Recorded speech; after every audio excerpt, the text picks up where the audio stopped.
بسم اللہ الرحمن الرحیم باب المتشبع بما لم ینل وما ینہا من افتخار الذرہ۔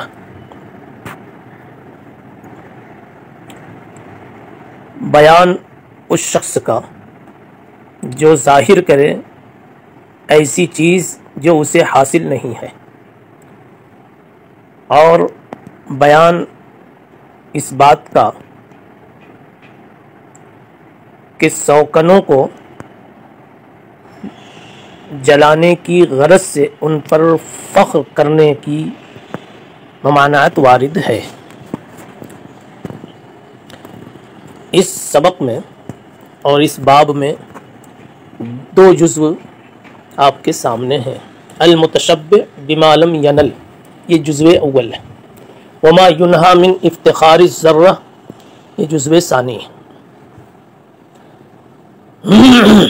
اور بعد میں آپ غور کریں گے مفہوم سمجھنے کے بعد تو ایسا لگے گا کہ دونوں ایک دوسرے سے جڑے ہوئے ہیں۔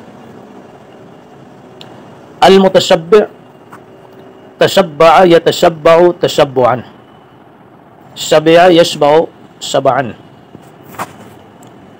مجرد سے سیراب ہونا، باب تفعل سے بتکلف اپنی سیرابی ظاہر کرنا، اپنے کو سیراب دکھانا، سیراب بتانا۔ اس کا حاصل یہ ہے، ایک آدمی میں کوئی خوبی نہیں ہے لیکن اپنے کو اس خوبی والا وہ ظاہر کرتا ہے، تو ایسے شخص کو متشبع کہا جاتا ہے۔ پڑھا لکھا تو نہیں ہے لیکن جیب میں کئی قلم لگا رکھا ہے، اچھے خاصے مولویوں کی شکل بنا رکھی ہے، ایسا شخص متشبع کہلاتا ہے۔ المتشبع بما لم ینل، جو کمال اور جو حسن، جو خوبی اسے حاصل نہیں، اس سے اپنے آپ کو منسوب کر کے اس کا مظاہرہ کرنے والا، یہ پہلے جز کا حاصل ہوا۔ شریعت میں یہ چیز بھی ممنوع ہے، اس لیے کہ یہ جھوٹ کی کڑیاں ہیں، یہ جھوٹ کے اثرات اور ثمرات ہیں۔ یہ دوسرا جزو ہے ما ینہا من افتخار الذرہ، سوکن پر فخر کرنے کی ممانعت کا بیان۔ یعنی ایک سوکن کو، ایک بیوی کو شوہر نے ایک چیز نہیں دی ہے، لیکن وہ دوسری بیوی کے سامنے، اپنی سوکن کے سامنے اس کا اظہار کرتی ہے کہ میرے شوہر نے مجھے یہ چیز عنایت کی ہے، مجھے یہ عزت دی ہے، مجھے یہ ہدیہ عطا کیا ہے۔ اس کو جلانے کے لیے اس طرح کا وہ فخر کرتی ہے، ایسی چیز سے منع کیا گیا ہے۔ اس میں بھی جھوٹ کا شائبہ ہے۔ تو میں نے عرض کیا تھا کہ اگر دیکھا جائے تو دونوں کی کڑی ایک اصل سے ملتی ہے اور وہ جھوٹ ہے، اور دوسری بنیاد اس میں یہ ہے جو دونوں میں مشترک پائی جاتی کہ دوسرے کو دھوکہ دینا دونوں میں پایا جاتا ہے۔ المتشبع بما لم ینل میں بھی دھوکہ ہے سامنے والے کو، اور افتخار الذرہ والی شکل میں بھی سوکن کو دھوکہ دے کر اور دھوکے میں رکھ کر اس کو جلانا مقصود ہے۔ تو دھوکہ اور فریب دونوں جزووں میں پایا جاتا ہے۔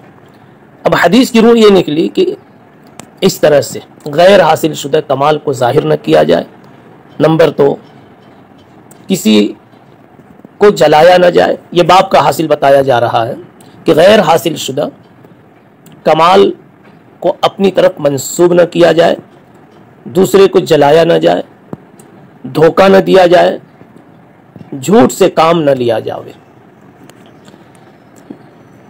روایت حضرت سلیمان ابن حرب سے چل کر حضرت اسماء بنت ابی بکر صدیق رضی اللہ تعالی عنہ تک پہنچتی ہے۔ یہ ایک سند ہوتی ہے۔ اس کے بعد پھر دوسری سند محمد ابن مسنہ سے چل کر وہ بھی حضرت اسماء پر پہنچ رہی ہے۔ ہائے تحویل کے ساتھ۔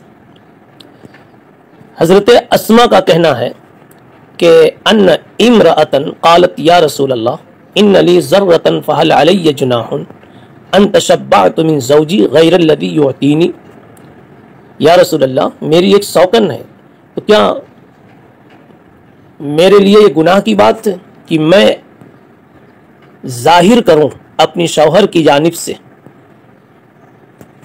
ایسی چیز، ان تشبعت من زوجی غیر الذی یعطینی، جو چیز شوہر نے مجھے نہیں دی ہے اس کی جانب سے پانا میں ظاہر کروں، تو کیا یہ میرے لیے گناہ کی بات ہے؟ فقال رسول اللہ صلی اللہ علیہ وسلم، آپ نے فرمایا المتشبع بما لم یعط کلابس ثوب زور، اس طرح سے اپنے آپ کو ظاہر کرنے والا ایسی چیز کے ساتھ جو چیز اسے نہیں دی گئی، یہ جھوٹ کے دو کپڑے پہننے والے کے مانند ہے۔ جو چیز نہیں ملی، یا جو حسن نہیں ہے، جو ہنر نہیں ہے، جو کمال نہیں ہے، اس کو اپنی طرف منسوب کرنا، اس کو ظاہر کرنا، اس کو تشبیہ دی گئی جھوٹ کے دو کپڑے پہننے والے کے ساتھ۔ جھوٹ کا دو کپڑا، ایک تو اس کا لغوی معنی ہے، لغوی معنی یہ ہے، اور لغوی معنی کے اعتبار سے اس کی شرح یہ ہے کہ وہ دو جھوٹ کا ارتکاب کر رہا ہے۔ ایک تو خود اپنے نفس کو جھوٹ کے ساتھ منسوب کر رہا ہے کہ عالم نہیں ہے، اپنے کو عالم کہہ رہا ہے، جو نہیں ہے وہ اپنے کو بتا رہا ہے۔ نمبر دو، جس کو بتا رہا ہے اس کے ساتھ دھوکے کا جھوٹ کا معاملہ کر رہا ہے، تو گویا جھوٹ کی دو حرکتیں کر رہا ہے، جھوٹ کا دو لباس وہ اپنے اوپر چڑھا رہا ہے۔ ایک معنی اس کا محاورتی ہے، عرفی ہے، کہ محاورے میں علامہ خطابی نے لکھا ہے کہ اصل میں یہ محاورہ بن گیا تھا کلابس ثوب زور، کہ عربوں میں ایک آدمی تھا، اس نے دو کپڑے بنا رکھے تھے، جب کبھی جھوٹی گواہی دینے کی ضرورت پڑتی تھی تو وہ آدمی اپنے ان دونوں کپڑوں کو چڑھاتا، پہنتا اور جھوٹی گواہی کے لیے حاضر ہوتا تھا۔ تو ایسے موقع پر جو اس سے میل کھاتی ہوئی شکل بنتی ہے، وہاں کلابس ثوب زور کا لفظ استعمال کیا جاتا۔ حاصل اس روایت کا یہ ہے، کتاب النکاح کے ذیل میں امام بخاری رحمۃ اللہ علیہ نے چونکہ اس روایت کو پیش کیا ہے، تو مقصد یہ ہے کہ اس روایت کی روشنی میں یہ درس لیا جاوے کہ ایک سوکن دوسری سوکن کو ستانے کی اور اس پر فخر کرنے کی یوں بھی کوشش نہ کرے، اور جھوٹا فخر تو اور بھی زیادہ بڑا جرم ہے۔ باب الغیرتی وقال وراد عن المغیرۃ قال سعد بن عبادہ لو رأيت رجلا مع امرأته لضربته بالسيف غير مصفح فقال النبي صلى الله عليه وسلم اتعجبون من غيرة سعد لا انا اغير منه والله اغير مني۔ اس روایت میں، بلکہ اس باب میں غیرت کا بیان ہے۔ روایت میں غیرت کو سمجھایا گیا ہے۔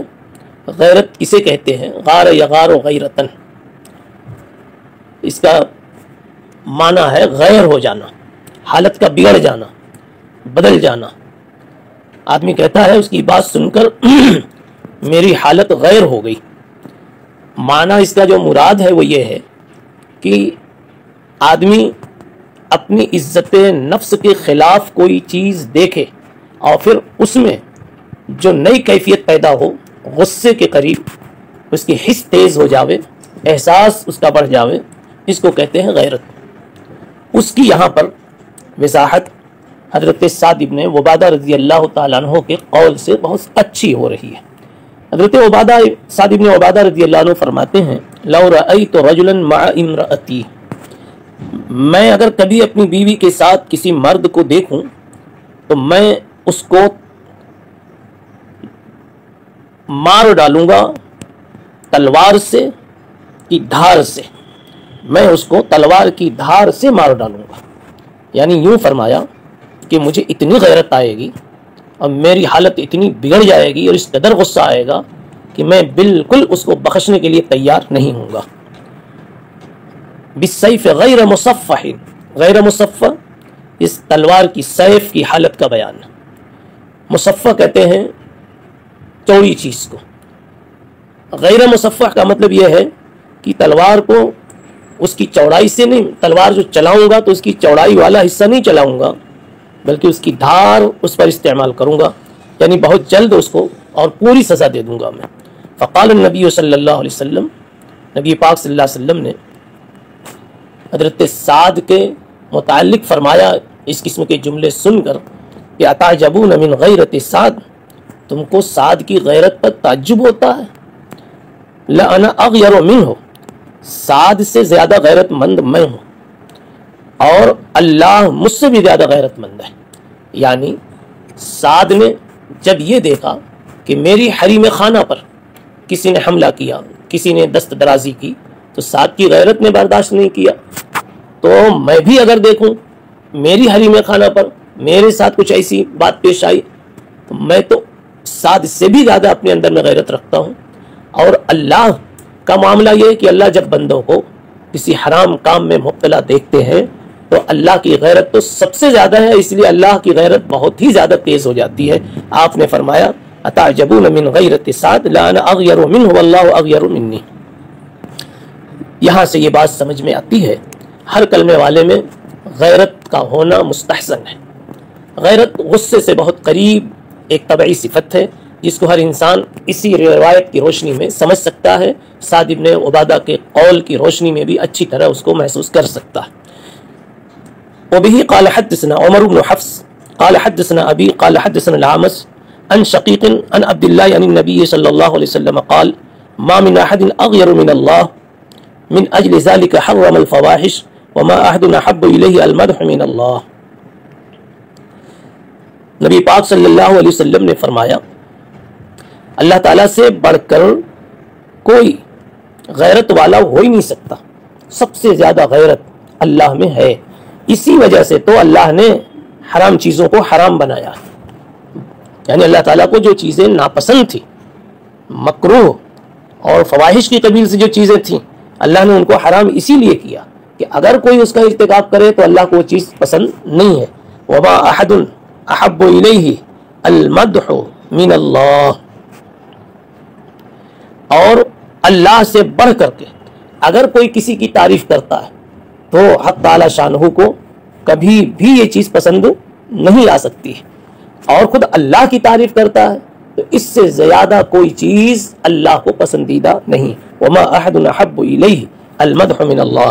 وبه قال حدثنا عبداللہ ابن مسلمہ عن مالک عن ہشام عن ابیہ عن عائشہ ان رسول اللہ صلی اللہ علیہ وسلم قال یا امت محمد ما احد اغیر من اللہ ان یرا عبدہ او امتہ تزنی یا امت محمد لو تعلمون ما اعلم لضحکتم قلیلا ولبکیتم کثیرا۔ اس روایت میں بھی وہی مضمون ہے، یوں آگے فرمایا ہے کہ اے امت محمد، اللہ سے بڑھ کر کوئی غیرت والا نہیں۔ اللہ تعالیٰ